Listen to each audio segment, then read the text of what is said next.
David Bowie asked Johnny Carson for 30 seconds. Not 30 seconds of airtime. He already had that. He meant 30 seconds before the cameras rolled.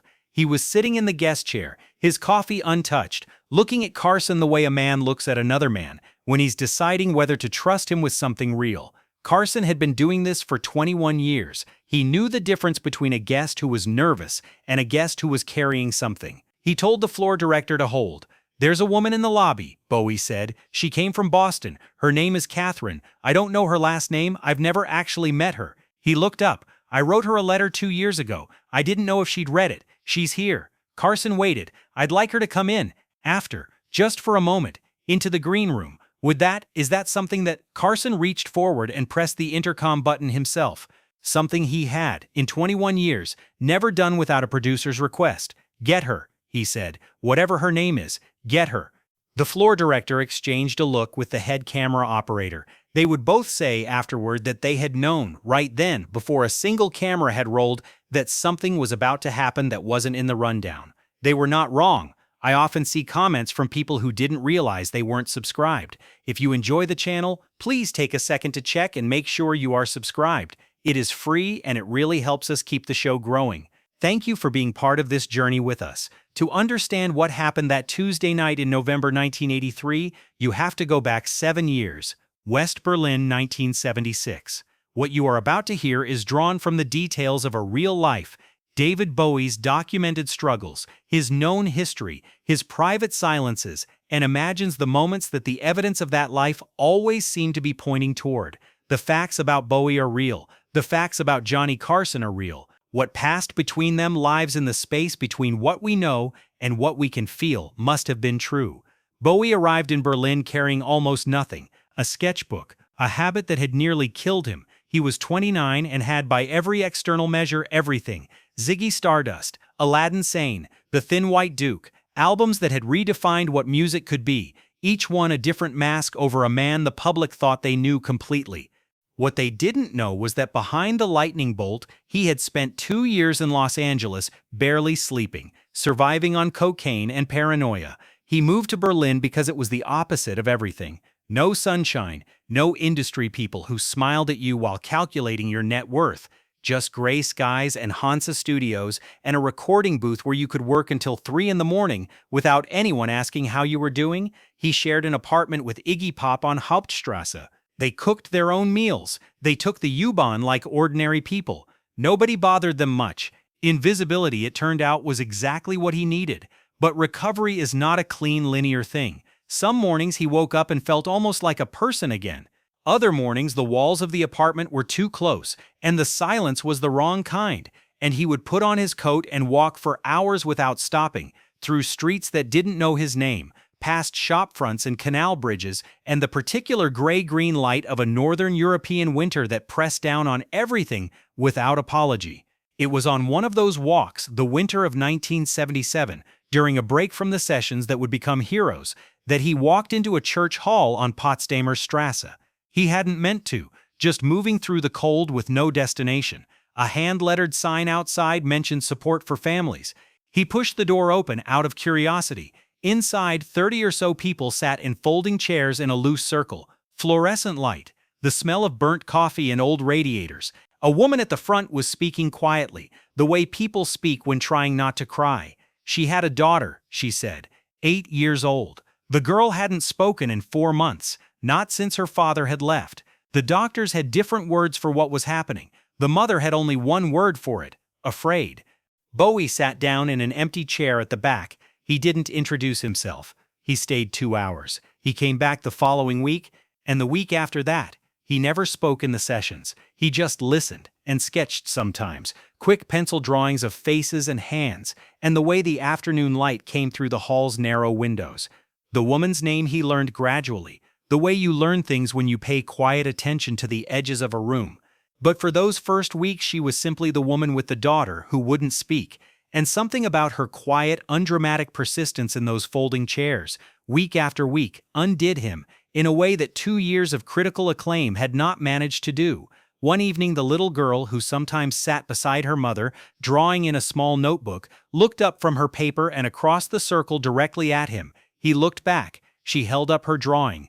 a person with a lightning bolt on their face. The room was warm. Nobody else had noticed. He pointed at himself, slowly. "Me?" She nodded, once with the grave certainty of an 8-year-old who has considered the matter carefully. He reached into his coat pocket and found the index card he always carried for lyrics, wrote 4 words and placed it on the edge of her chair. He left before she picked it up.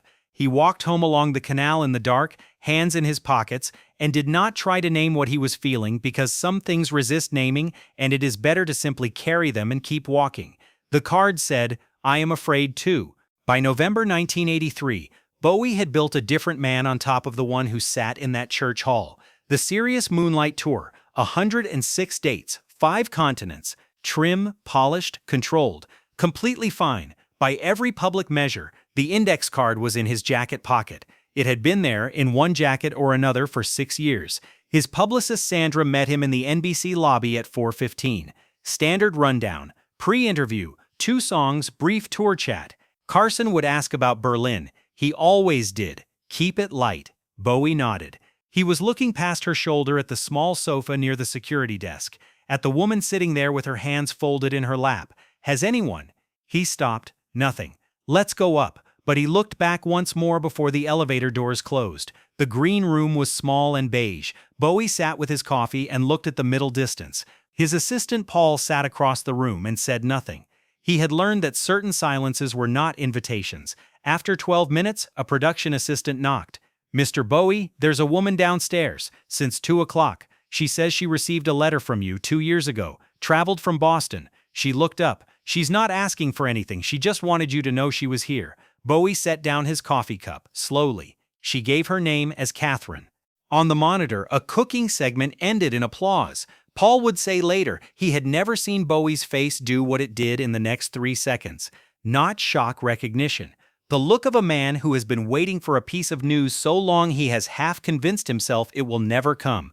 "Make sure she doesn't leave," Bowie said. "Whatever you have to do, please." At 5:58, the floor director walked Bowie to the curtain. The audience was warm, already laughing. The lights were the golden bright of the Tonight Show set, a color Bowie had watched on television since he was a teenager in Brixton. He felt inside his breast pocket the small rectangle of the index card. He had performed in front of 200,000 people, had played Ziggy Stardust until he couldn't find himself inside the character. None of that felt like this, because somewhere in the next few minutes something was going to have to come out. Something he had carried for 6 years and never said aloud. 5 seconds, the floor director said. Downstairs, Catherine sat with her hands folded and waited. She had been waiting 2 years. 5 more seconds was nothing. The curtain opened. The Tonight Show set, at full broadcast lighting, runs about 12 degrees warmer than the rest of the building. David Bowie, walking out through the curtain to Doc Severinsen's band, and 300 people on their feet, noticed it the way you notice weather, as a physical fact about the world he had just entered. He sat down, he smiled, he shook Carson's hand. And for the first 17 minutes, he was exactly what the rundown required. He talked about the tour, 106 dates, 5 continents, the particular madness of playing Rotterdam on a Tuesday and Houston on a Thursday. He talked about the new album, about working with Nile Rodgers, about the way pop music was shifting underneath everyone's feet. He was funny, twice, in the way that looked effortless and was not. Carson laughed in the right places. The audience laughed in the right places. The segment producer in the booth made a note that said, "Good energy." Nobody watching at home would have seen anything unusual. Then Carson asked about Berlin. He always asked about Berlin. Those years, 76, 77, 78, Carson leaned back slightly. The small shift that meant genuine curiosity rather than performance. "You've described them as a kind of reset. Is that the right word?" Bowie looked at him for a moment. "It's one word. What would be another?" The studio was warm. 300 people waited. Bowie reached forward and picked up his coffee cup, held it with both hands, set it back down with the slow, deliberate care of a man who needs his hands to be steady, and in doing so without knowing it, gave the camera operator on camera 2 the shot that would get replayed for decades. Just a man setting down a cup. Just a man making a decision. "I met someone in Berlin," Bowie said. "A woman. And her daughter." He paused. "I used to go to this support group. It wasn't for me exactly. I just walked in one day and kept going back." Another pause, shorter. "The little girl wouldn't speak, hadn't spoken in months, And one evening she showed me a drawing she'd made of me, the lightning bolt. The ghost of a smile crossed his face and was gone. I wrote her a note, 4 words, I am afraid to. The studio had been warm. Now it was something else entirely. Carson's note cards were on the desk in front of him. He did not look at them. I never knew if it helped, Bowie said. I sent a letter eventually, to the mother, 2 years ago. I didn't know if it arrived. I didn't know if she was still. He stopped. Something moved across his face that belonged to no character, no persona, no mask. Just a man in a bright room saying a true thing. I never heard back. 11 seconds. In 30 years of The Tonight Show, 11 seconds of unplanned silence on live television was not a pause. It was a rupture. Producers had a word for it. Dead air. And the reflex when it happened was always the same. Fill it. Cut to commercial. Do something. The segment producer in the booth had her hand on the button. She didn't press it, because Carson had moved, not dramatically. He had placed both hands flat on the desk and leaned forward, a shift so small that most of the audience didn't register it consciously. But the camera operator on camera 2, who had been in this studio since 1971 and had worked 4,700 episodes of this show, would say afterward that he had never once seen Johnny Carson do that. Not in 4,700 episodes. Carson did not lean toward his guests. His guests leaned toward him. That was the geometry of this desk. It had never changed until now. I know that feeling, Carson said. His voice was quieter than his broadcast voice, just slightly. Not performed quietness, actual quietness, the kind that cost something. The winter of '72, my mother was very ill. I sat behind this desk every night, and I made America laugh for 90 minutes, and nobody knew. Not one person in this building knew. He looked down at his hands, flat on the desk surface. You learn to perform the version of yourself that keeps everyone comfortable. You get very good at it. And then one day you realize you have been comfortable in front of everyone and honest in front of no one, and that the distance between those two things has become the whole of your life. He looked up. It's a very specific kind of lonely. For a moment neither man spoke. 300 people in the studio held their breath. 6 million people watching at home went still without knowing why. Yes, Bowie said quietly. That's exactly what it is. Carson picked up a note card, looked at it, put it down without reading it. He looked at Bowie with an expression the camera caught for just a fraction of a second before his composure reassembled itself. The expression of a man who has unexpectedly recognized himself in another person's face. Is she here? Carson said, quietly. The woman. Is she the one in the lobby? Bowie said nothing. His hand moved briefly to the breast pocket of his jacket. That was answer enough. What nobody in that studio knew, what Bowie had told no one, was that the letter had almost never been sent at all. The studio had been warm. Now it was something else entirely. Carson's note cards were on the desk in front of him. He did not look at them. I never knew if it helped, Bowie said. I sent a letter eventually to the mother, 2 years ago. I didn't know if it arrived. I didn't know if she was still. He stopped. Something moved across his face that belonged to no character, no persona, no mask. Just a man in a bright room saying a true thing. I never heard back. 11 seconds. In 30 years of The Tonight Show, 11 seconds of unplanned silence on live television was not a pause, it was a rupture. Producers had a word for it, dead air, and the reflex when it happened was always the same. Fill it, cut to commercial, do something. The segment producer in the booth had her hand on the button. She didn't press it, because Carson had moved, not dramatically. He had placed both hands flat on the desk and leaned forward, a shift so small that most of the audience didn't register it consciously. But the camera operator on camera 2, who had been in this studio since 1971 and had worked 4,700 episodes of this show, would say afterward that he had never once seen Johnny Carson do that, not in 4,700 episodes. Carson did not lean toward his guests leaned toward him. That was the geometry of this desk. It had never changed, until now. I know that feeling, Carson said. When the cameras stopped rolling, Carson walked directly to the nearest production assistant. The woman in the lobby, he said. Bring her up now. He walked back to where Bowie was still sitting in the guest chair. The index card was on the desk between them. Neither could have said exactly when Bowie had placed it there, sometime during the commercial break, without ceremony, as if it had always belonged on that desk. Carson looked at it. 4 words in faded pencil on a small white card. "I am afraid too." He didn't say anything.